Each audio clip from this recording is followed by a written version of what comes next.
ना देव घर घुमा दे, भोले बाबा के दर्शन करा दे। ए जीजा चली ना देव घर घुमा दे, भोले बाबा के दर्शन करा दे। देखा जाता रे सगरो कवरिया। सुन न साली एगो बात मन हाली, तू चला बाबा के दुआरिया। सुन न साली एगो बात मन हाली, तू चला बाबा के दुआरिया।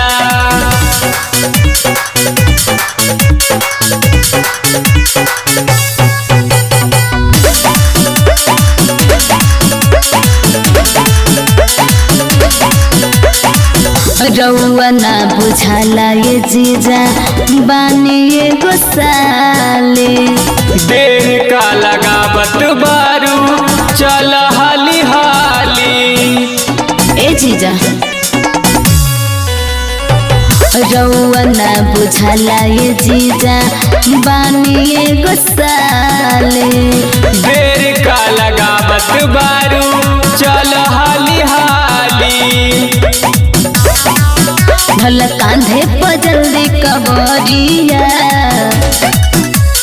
सुन न साली एगो बात मन हाली, तू चला बाबा के दुआरिया। सुन न साली एगो बात मन हाली, तू चला बाबा के दुआरिया।